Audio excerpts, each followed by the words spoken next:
공부하시기가 쉽지 않으시죠? 네. 5월달, 6월달이 원래 수험생분들께는 마의 시기예요.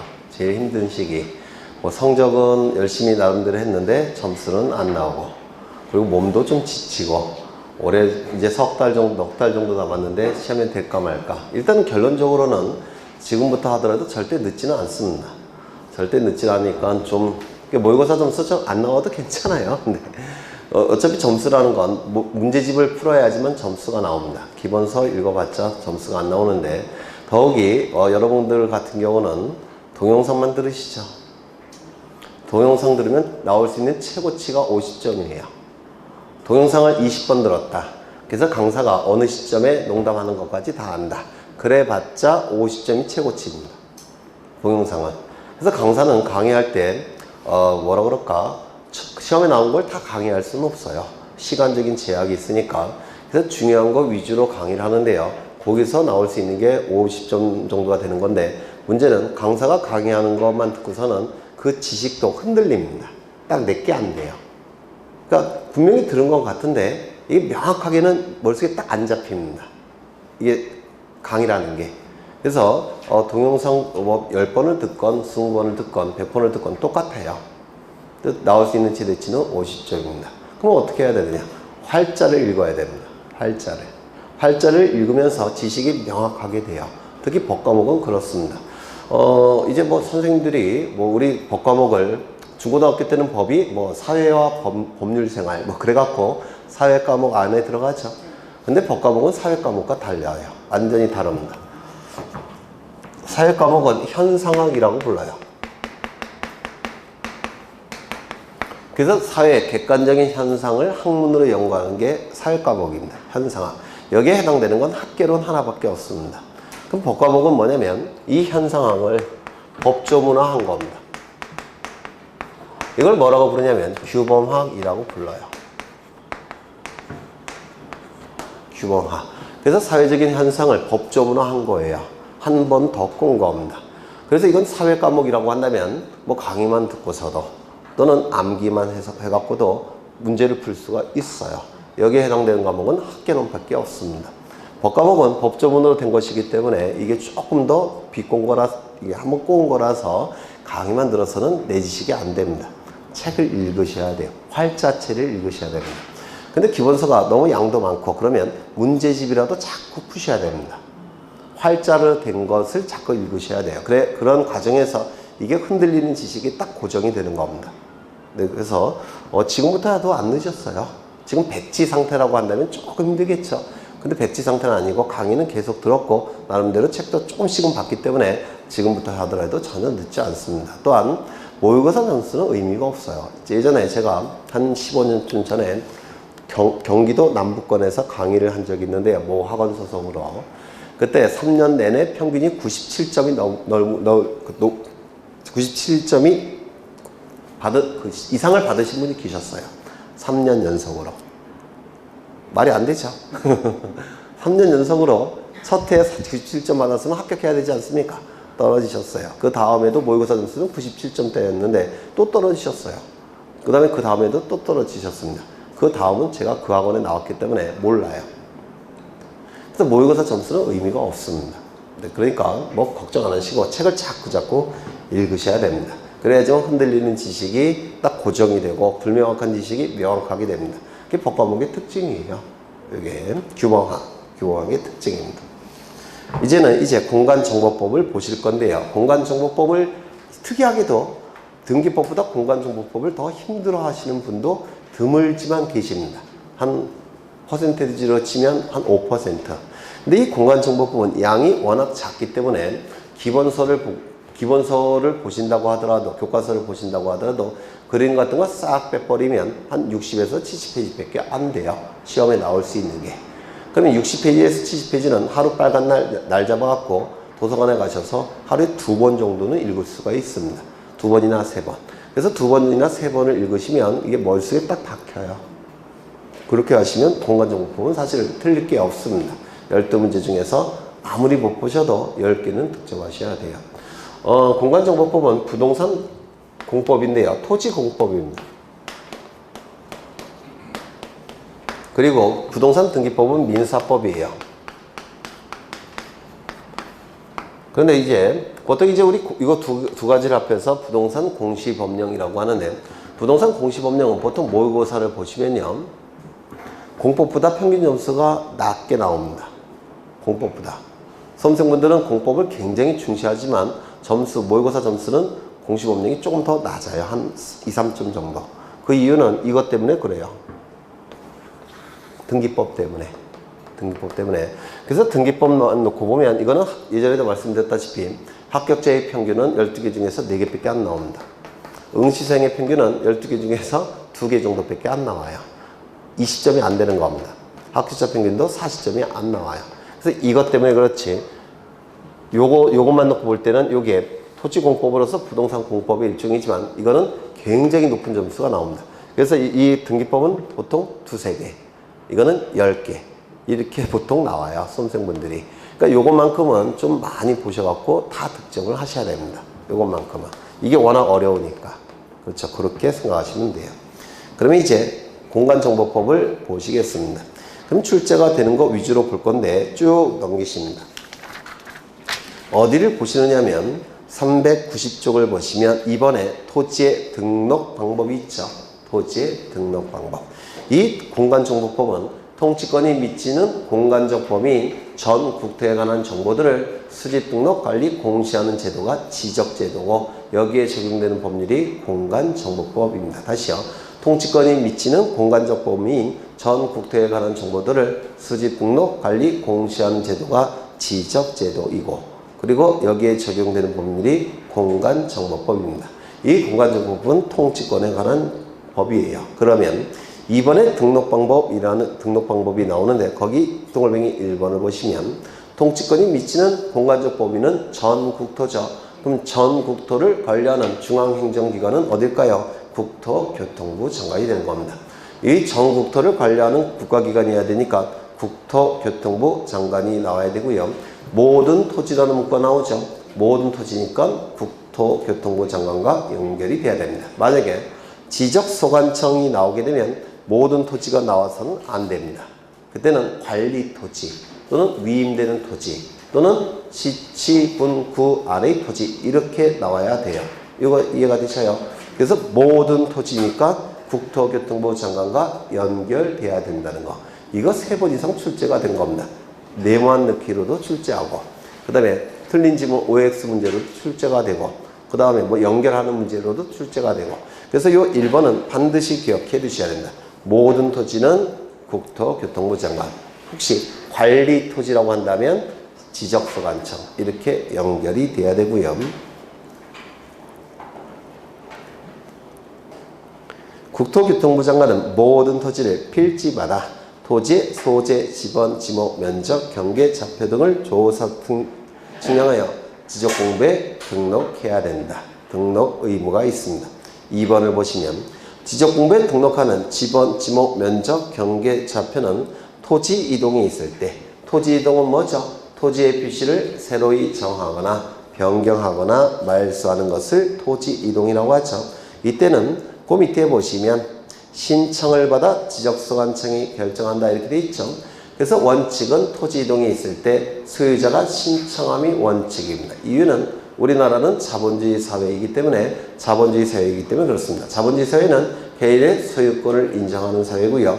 개인의 소유권을 보장하는 사회입니다. 따라서 일단은 소유자의 신청을 우선합니다. 소유자가 신청할 때 지적소관청이 결정하는 겁니다. 다만 통치권이 미치는 공간적 범위니까 최종적으로 국가가 책임을 져야 돼요. 따라서 소유자의 신청이 없다면 지적소관청은 직권으로라도 등록을 해야 됩니다. 원칙은 소유자 신청, 신청이 없을 때는 직권으로라도 등록을 해야 됩니다. 직권에 의해서 등록하는 절차가 나오는데 먼저 토지 이동에 관한 현재의 상황을 어떻게 조사할지 계획을 수립해야 되죠. 이를 토지 이동 현황 조사 계획 수립이라고 부릅니다. 여기서 조심하셔야 될 것은 자꾸 토지 이용 현황 이렇게 출제를 합니다.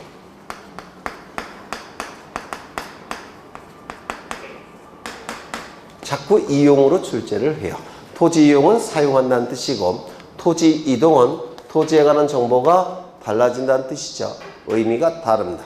그래서 토지 이용이 아니라 토지 이동이라는 걸 꼭 기억해 두셔야 됩니다. 토지 이동에 관한 현재의 상황을 어떻게 조사할지 지적수관청은 계획을 수립합니다.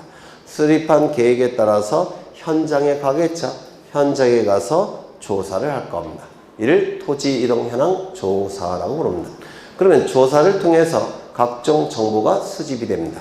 수집된 정보를 가지고 장부에 적어야 됩니다. 기억이 안 날 테니까 이를 뭐라고 부르냐면 토지 이동 현황 조사부를 작성한다 이렇게 얘기하는데, 보통은 토지 이동 조사부 작성 이렇게 얘기를 해요. 토지 이동 조사부가 작성이 되면 그 장부를 가지고 청사로 돌아옵니다. 청사로 돌아와서 중요한 정보 추려내고, 그리고 계산할 것 계산해서 토지 이동 조서를 작성합니다.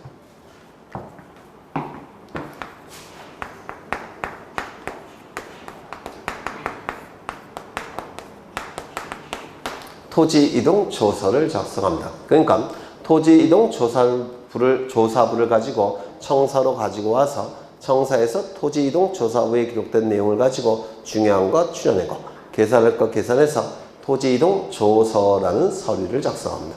토지 이동 조서가 작성이 되면 이 조서를 토지 이동 정리 결의서에 첨부합니다.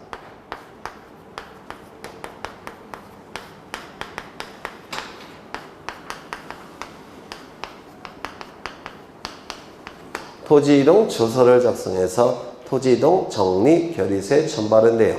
거기 책에는 토지 이동 정리 결의서 작성 이렇게 돼 있죠. 그런데 법조문에는 이렇게 돼 있습니다. 토지 이동 조서를 작성해서 토지 이동 정리 결의서에 첨부, 이렇게 법조문에 돼 있습니다. 법조문대로 기억하는 게 좋을 것 같아요. 그러면 이제 토지 이동 정리 결의서에 첨부한 다음에 이제 지적소관청은 지적 공부를 직권으로 정리하게 됩니다. 이거는 순서가 출제가 되니까 꼭 기억해 두셔야 돼요. 먼저 토지 이동에 관한 현재의 상황을 어떻게 조사할지 계획을 수립하고, 수립한 계획에 따라서 현장에 가서 토지 이동 현황 조사를 할 테고, 조사가 이루어지면 조사를 통해서 수집된 정보를 토지 이동 조사부에 적을 테고, 토지 이동 조사부를 가지고 청사로 돌아와서 중요한 정보 추려내고 계산할 것 계산해서 토지 이동 조서를 작성합니다. 토지 이동 조서가 작성이 되면 이 작성된 조서를 토지 이동 정리 결의서에 첨부를 한 다음에 지적소관청은 직권으로 정리를 하게 됩니다. 거기 토지 이동 정리 결의서 작성 이렇게 나온 이유는요, 이게 기출문제에서 이렇게 출제가 된 적이 있어요. 토지 이동 정리 결의서 작성 이렇게 출제가 된 적이 있기 때문에 보통 교재에는 다 이런 식으로 쓰여져 있는데요. 법조문에는 이렇게 되어 있습니다. 토지 이동 조서를 작성해서 토지 이동 정리 결의서에 첨부한다. 법조문에는 이렇게 되어 있습니다. 두 개 다 알고 계시면 좋겠죠. 네. 그 다음에 주요 이념이 있는데, 지적의 가장 중요한 5개의 이념, 3개의 이념부터 보시죠. 3개의 이념. 지적제도의 가장 중요한 3가지 이념. 먼저 국정주의. 토지에 관한 정보는 국가가 정해야 된다는 원칙을 지적 국정주의라고 얘기합니다. 토지에 관한 정보는 국가가 통치권을 행사하기 위해서 통치권이 미치는 공간적 범위인 전 국토에 관한 정보들을 수집하는 겁니다. 따라서 통치권 행사의 주체인 국가가 정해야 됩니다. 이를 지적 국정주의라고 부릅니다. 반대말은 지적 민정주의예요. 지적 민정주의는 옛날에 고대 로마나 고대 그리스 국가에서나 채택하고 있지, 현재는 통치권 행사를 위한 정보니까 국가가 정해야 된다는 원칙, 지적 국정주의를 대부분의 국가가 채택하고 있고요. 두 번째, 지적 형식주의는 꼭 기억해 두셔야 되는데, 지적, 토지에 관한 정보는 형식, 일정한 형식을 갖춰야 된다는 원칙이 지적 형식주의입니다. 그 형식은 소재, 지번, 지목, 면적, 경계, 좌표라는 형식으로 지적 공부에 등록하는 형식까지 갖춰야지만 통치권 행사를 위한 정보인 지적이 될 수가 있다는 겁니다. 그래서 소재, 지번, 지목, 면적, 경계, 좌표라는 형식으로 지적 공부에 등록까지 돼야 됩니다. 등록하는 형식까지 갖춰야 돼요. 따라서 이를 지적 등록주의라고도 얘기합니다. 그 다음에 지적 공개주의. 통치권 행사를 위한 이 토지에 관한 정보인 지적은 주권자인 국민에게 공개해야 됩니다. 이를 지적 공개주의라고도 불러요. 이걸 지적의 3대 이념이라고 얘기합니다. 가장 중요한 3가지 이념이라고 얘기하고요. 3대 이념 중에서 2가지가 추가가 되면 5대 이념이라고 하는데요. 실질적 심사주의. 토지에 관한 정보는 통치권 행사를 위한 정보니까 지적공부에 정확하게 등록이 돼야 됩니다. 정확하게 등록하기 위해서는 형식적으로 심사해서는 안 돼요. 실질적으로 심사해서 정확하게 등록을 해야 될 겁니다. 실질적으로 심사하는 방법은 조사와 측량을 통해서 정확하게 심사를 하는 겁니다. 그 다음에 직권등록주의. 자본주의 사회이기 때문에 토지 소유자에게 신청권을 먼저 준다고 했죠. 하지만 소유자가 신청하지 아니할 때 마냥 기다릴 수는 없고 지적소관청은 직권으로라도 등록을 해야 됩니다. 이를 직권등록주의 또는 적극적 등록주의라고 얘기를 합니다. 그래서 3대 이념, 5대 이념 이렇게 옛날에는 이런 문제를 많이 출제했는데요. 지금은 이런 형태가 출제되는 경우는 별로 없는 것 같고 다만 개념은 알고 계셔야 돼요. 특히 지적 형식주의 이건 출제될 가능성이 굉장히 높습니다. 지적 형식주의는 꼭 기억해 두셔야 됩니다. 그 다음에 용어의 정의가 나오는데요. 여기서 출제가 될 수 있는 걸 몇 가지 확인해 보면 먼저 연속 지적도는 출제가 될 확률이 대단히 높습니다. 연속 지적도. 그럼 연속 지적도는 뭐냐면 지금은 거의 다 컴퓨터 파일 형태가 있는데 컴퓨터 파일 형태로 만들어져 있는데 지적도가 이렇게 여러 장이 있을 겁니다. 컴퓨터 파일 형태로 만들어진 지적도나 임야도가 이렇게 있는데요. 이 컴퓨터 파일 형태이기 때문에 이 지적도나 임야도를 이걸 붙이는 게 쉬워요. 그래서 이거를 이렇게 붙여 놓은 겁니다. 컴퓨터 파일 형태의 지적도나 임야도를 이렇게 붙여 놓은 것이 연속 지적도라고 얘기를 합니다. 붙여놨기 때문에 여기 경계들이 다 연결이 돼요. 경계들이 다 연결이 되니까 연속 지적도, 연속이라는 단어를 쓴 겁니다. 그럼 이 연속 지적도는 출제될 확률이 대단히 높은데 첫 번째, 지적 측량을 해서 만드는 도면이 아닙니다. 기존에 지적 측량을 통해서 만든 요 지적도를 컴퓨터 파일 형태니까 붙여놓은 것에 불과합니다. 따라서 이 연속 지적도를 작성하기 위한 지적 측량은 하지 않습니다. 이거 꼭 기억해 두셔야 됩니다. 지적 측량을 하지 아니하고 이걸 꼭 기억해 두셔야 되고요. 그 밑에 줄 보시면 측량에 활용할 수 없는 도면, 있는 도면이 아니라 없는 도면을 기억해 두셔야 됩니다. 그러면 왜 측량에 활용할 수 없냐면 연속 지적도는 법적인 지적 공부가 아닙니다. 법적인 지적 공부는 뭐가 있죠? 토지대장, 임야대장, 공유지원명부, 대지권 등록부, 지적도, 임야도, 경계점, 좌표 등록부, 그리고 컴퓨터 파일 형태의 정보처리 시스템에 등록된 지적 공부. 이것만 법적인 지적 공부예요. 법적인 지적 공부 안에는 연속 지적도가 들어가 있지 않습니다. 법적인 지적 공부가 아니니까 지적 측량에 활용할 수가 없어요. 책임질 자가 없기 때문에. 그렇죠. 그래서 이 2개의 문구를 반드시 기억해 두셔야 됩니다. 그 다음에 부동산 종합 공부는 등록사항을 뒤에서 반드시 외우셔야 되고요. 그 다음에 지적소관청이 나와 있는데 지적소관청 셋째 줄을 보시면 첫째 줄부터 보죠. 지적 공부를 관리하는 특별자치시장, 그 다음에 군수구청장, 줄여서 시장군수구청장을 지적소관청이라고 하는데요. 거기 구청장 옆에 보시면 자치구가 아닌 구의 구청장을 포함한다 이렇게 돼 있죠. 비자치구청장도 지적소관청에 포함된다는 거 꼭 기억해 두셔야 됩니다. 그러면 자치구청장은 뭐고 비자치구청장이 뭐냐? 자치구청장은 주민의 선거에 의해서 선출된 구청장을 자치구청장이라고 부르고요. 비자치구청장은 임명직 구청장을 비자치구청장이라고 부릅니다. 임명직 구청장을. 그러면 여기에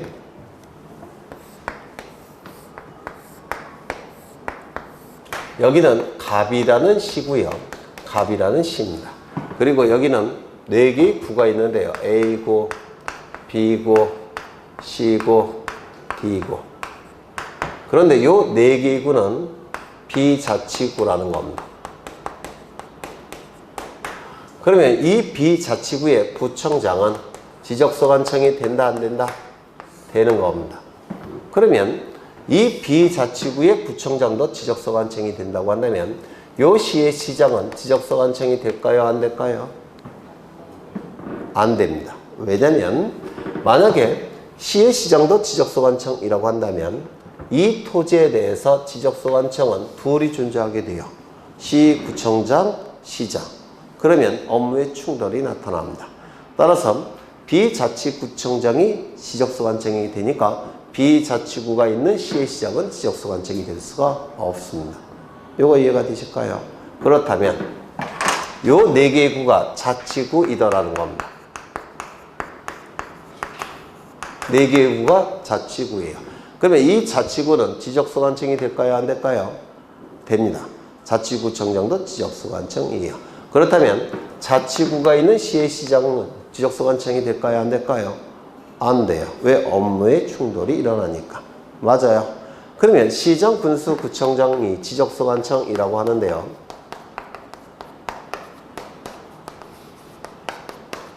그 요 시장은 누구를 얘기하는 걸까요? 구가 없는 시의 시장을 얘기하는 겁니다. 구가 없는 시의 시장. 이거 이해가 되실까요? 그렇죠. 제가 일산에 사는데 일산은 구가 3개인가 그럴 거예요. 덕양구, 일산 동구, 일산 서구. 그런데 이 일산에 있는 구들은 임명직이지 선출직이 아니에요. 그러면 거기 구청장님들은 지적소관청이 될까요? 안 돼요? 될까요? 안 될까요? 됩니다. 비자치구청장도 지적소관청이니까. 근데 일산은 고양시 소속입니다. 고양시 시장님은 지적소관청이 될까요? 안 될까요? 안 됩니다. 안 돼요. 그러면 서울특별시는 구가 있죠? 전부 다 자치구죠? 선출직이에요. 그럼 서울시장님은 지적소관청이 될까요? 안 될까요? 안 됩니다. 그래서 자치구, 비자치구 다 지적소관청이 되니까 구가 있는 시의 시장은 지적소관청이 될 수가 없습니다. 그러면 여기는 강명시죠? 구가 있습니까? 없습니까? 없죠. 구가 없으니까 강명시장님은 지적소관청이 될까요? 안 될까요? 되는 겁니다. 그래서 여기서의 시장은 구가 없는 시의 시장을 얘기하는 겁니다. 구가 없는 시의 시장. 되셨을까요? 되셨죠? 이거 다 11월, 12월 달에 상세하게 했던 거예요. 기억이 안 나셔서 그렇지. 그렇다면 자치구가 아닌 구의 구청장을 포함한다 이렇게 돼 있죠. 그래서 자치구청장도 지적소관청이고 비자치구청장도 지적소관청이 되는 겁니다. 근데 그 위에를 보시면 자치구가 아닌 구를 두는 시의 시장은 제외한다 이렇게 돼 있죠. 그렇죠. 그래서 이건 자치구뿐만 아니라 비자치구도 아니 그렇죠. 비자치구를 두는 시의 시장은 제외한다 이렇게 돼 있죠. 이때 제외는 비자치구뿐만 아니라 자치구를 두는 시의 시장도 제외가 되는 겁니다. 결국은 시장은 구가 없는 시의 시장을 얘기하는 겁니다. 얼핏 이해가 되셔요? 되셨죠? 그 다음에 거기 지목이 출제가 되는데 지목 7번에 있죠.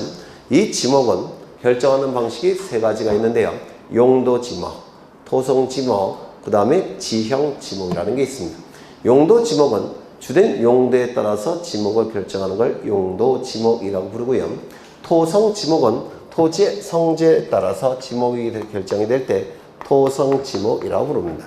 그 다음에 지형 지목은 토지의 형태에 따라서 지목이 결정이 될 때 지형 지목이라고 불러요. 우리 공간정보법은 용도 지목을 채택하고 있습니다. 따라서 토지의 주된 용도에 따라서 지목이 결정된다는 거 이거 꼭 기억하셔야 돼요. 자꾸 토지의 성질에 따라서 토지의 형태에 따라서 지목이 결정된다. 이렇게 출제합니다. 토지의 형태도 아니고 토지의 성질도 아니고 토지의 주된 용도에 따라서 결정된다는 거 기억해 두셔야 될 테고요. 그 다음에 지적증명이 나오는데 지적증명 첫째 줄 보시면 등록할 때도 지적증명을 하지만 그 밑에 줄을 보시면 복원할 때도 지적증명을 한다고 했죠. 등록할 때뿐만 아니라 복원할 때도 지적증명을 한다고 했습니다. 그 다음에 지적확정증명이 나오는데 도시개발 사업이 이루어지면 토지의 모양이 바둑판 모양으로 바뀌죠. 따라서 토지의 모양이 바둑판 모양으로 바뀌니까 토지에 관한 정보 지적을 새롭게 확정을 해야 됩니다. 이때 확정할 때 면적경계 좌표값은 측량을 통해서 확정해야 되니까 이때 하는 측량을 지적확정측량이라고 부릅니다. 그래서 이 지적확정측량은 개념을 좀 암기하셔야 됩니다. 도시개발 사업이 이루어지게 되면 토지의 모양이 바둑판 모양으로 바뀌니까 토지에 관한 정보를 새롭게 확정을 해야 되고 이때 면적경계 좌표값은 측량을 통해서 확정해야 되니까 이때 하는 측량이 뭐라고요? 지적 확정 증량. 그래서 도시개발 사업이라는 단어가 나오면 지적 확정 증량이 자동적으로 따라 나와야 됩니다.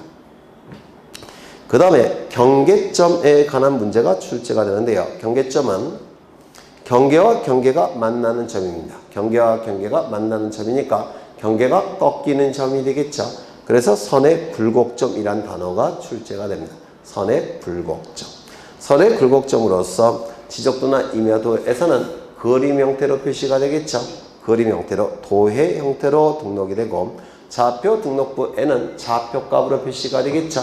네, 그 문구를 좀 기억해 두셔야 되고요. 그 다음에 경계에서는 직선이라는 단어를 기억하셔야 돼요. 경계는 도면상의 경계를 의미하는 것이고 도면상의 경계는 토지의 실제 형태로 그릴 수가 없죠. 왜냐하면 경계는 경계점과 경계점 간의 최단거리이니까 직선이 될 수밖에 없다는 거 꼭 기억해 두셔야 됩니다. 그리고 면적은 위에서 내려다 봤을 때 그 모양을 도면 위에 그려놓은 게 도면이죠. 그 도면 위에서 면적을 측정하기 때문에 면적은 입체면이 아니라 수평면상의 넓이라는 거 꼭 기억해 두셔야 합니다. 수평면상의 넓이라는 거. 그 다음에 등록전환을 보시면 등록전환의 개념이 자주 출제가 되는데요.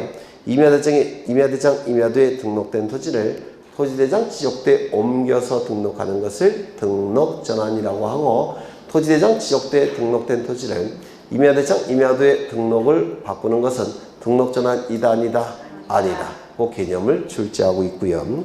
그 다음에 쭉 넘어가셔서 축적변경.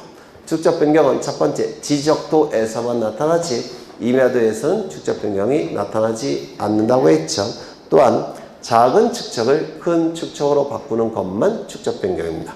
큰 축적을 작은 축적으로 바꾸는 것은 축적변경이 될 수 없다라고 했습니다. 그런 것들이 개념과 관련해서 출제가 이루어지게 됩니다. 그 다음에 392쪽을 보시면 토지의 등록이 나오는데요. 토지의 등록 단위는 필지죠. 필지는 성립요건 6가지를 반드시 암기하셔야 됩니다. 이거 자체로 출제한다고 했죠. 그럼 필지의 성립요건 6가지 뭐가 있었죠? 지방부여 지역이 동일할 것, 소유자가 동일할 것, 지반이 연속적일 것, 지목이 동일할 것, 축척이 동일할 것, 등기 여부가 동일할 것. 지소, 지지, 축등 이렇게 외우셨는데요. 요 책대로 외우셔도 상관이 없어요. 네, 제가 만든 건 이겁니다. 지소, 지지, 축등. 거기서 지목이 용도가 동일할 게 바로 뭡니까? 지목이 동일하다는 뜻이에요. 지소, 지지, 축등 이렇게 외우시는 게 더 나을 것 같아요. 그 다음에 양입지라는 개념이 나오는데 양입지. 용도가 다른 땅 일정한 양이 한 필지 안에 편입된 토지. 이를 양입지라고 불렀는데 기억나셔요? 이게 한 필지이더라는 겁니다. 한 필지 토지인데요. 이 토지의 주된 용도는 논농사 용도 토지입니다. 논농사 용도의 토지는 지목이 답이에요. 답. 논답자를 써서 답으로 씁니다. 그러면 논농사를 짓기 위해서는 비가 많이 오면 물을 뽑아내야 되고 비가 적게 오면 물을 공급해야 됩니다. 맞아요.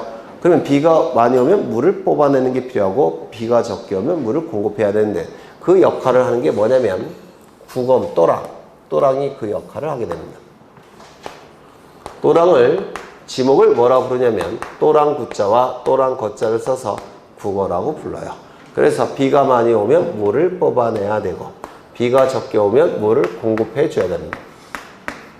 이때 요 부분을 뭐라고 불렀습니까? 이때 일필일목의 원칙상 지적공부에는 하나의 지목만 등록돼야 되죠. 그러면 이때 주종 관계를 판단해야 될 텐데 주지목 주종의 원칙상 여기서 주된 용도는 뭐죠? 답이죠. 일필일목의 원칙상 하나를 선택해야 됩니다. 이때 선택하는 방법은 주지목 주종의 원칙이에요. 따라서 이렇게 답으로 등록을 하게 될 겁니다. 답으로. 주종관계가 있으니까. 그렇죠. 이때 이 부분은 지적공부에 등록됩니까? 등록되지 않습니까? 안 되죠. 이게 주종관계가 있으니까. 이게 주고 이게 종이니까. 이때 이걸 뭐라고 부르냐면 용도가 다른 땅 일정한 양이 한 필지 안에 편입된 토지라고 해서 양입지, 양입지라고 얘기합니다. 이 양입지는 종된 용도의 토지이기 때문에 지적공부에 등록될까요? 안 될까요? 안 됩니다. 그래서 이 양입지가 시험에 잘 나오는데요. 양입지는 두 가지를 기억하셔야 돼요. 첫 번째 요건, 두 번째는 제한. 요 두 가지를 반드시 기억해 두셔야 합니다. 그러면 요건은 뭐냐면 요 그림에 다 있어요. 주된 용도의 토지에 편익을 위해 설치된 토지일까? 주된 용도의 토지에 편익을 위해 설치된 토지일까? 두 번째는 전체가 한 필지가 되기 때문에 이게 딱 붙어 있어야 돼요. 따라서 주된 용도의 토지에 접속되거나 둘러싸인 토지일까? 주된 용도의 토지에 접속되거나 둘러싸인 토지일까? 세 번째는 용도가 같다고 한다면 양입지가 성립할 수는 없겠죠. 따라서 용도가 다른 토지일까? 이렇게 세 개의 요건이 충족이 될 때만 양입지가 될 수가 있는데요. 보통 암기하기는 세 개로 암기하는 게 쉬울 거예요. 근데 법조문에는 어떻게 돼 있냐면 주된 용도의 토지에 편익을 위해 설치된 토지일까? 두 번째는 주된 용도의 토지에 접속되거나 둘러싸인 토지로서 용도가 다른 토지일까? 여러분 교재에 있는 내용들은 법조문이 되어 있습니다. 다만 그렇게 하면 외우기가 힘드니까 세 개로 나눠서 외우셔도 될 거예요. 두 번째, 제한이 출제가 되는데요. 이 양입지는 주종 관계에 있을 때 이 종된 용도의 토지로서 지적공부에 지목이 등록되지 못하는 토지가 바로 양입지입니다. 다시요. 주종 관계에 있을 때 종된 용도의 토지로서 지적공부에 지목이 등록되지 못하는 토지가 양입지입니다. 그러면 이 양입지는 주종 관계에 있는 토지가 될 텐데 주종 관계가 깨진다면 그때는 양입지가 될 수가 없습니다. 그러면 양입지가 제한되는 경우는 결국은 주종 관계가 깨지는 경우인데요. 이 양입지는 첫 번째, 대지는 종된 토지가 될 수가 없습니다. 왜? 가장 비싼 토지이니까. 그래서 이건 양입이 될 수가 없습니다. 대지는. 두 번째, 주된 용도의 토지의 10%를 초과한다면 이 또 주종 관계를 벗어났다라고 평가합니다. 세 번째, 330제곱미터를 초과했다면 이것도 주종 관계를 벗어났다라고 평가합니다. 이 세 가지 경우는 양입지가 될 수가 없습니다. 이거 꼭 외워두셔야 돼요. 먼저 양입지 요건, 주된 용도의 토지에 편익을 위해 설치된 토지일 것. 두 번째는 주된 용도의 토지에 접속되거나 둘러싸인 토지일 것. 세 번째는 주된 용도의 토지와 용도가 다른 토지일 것.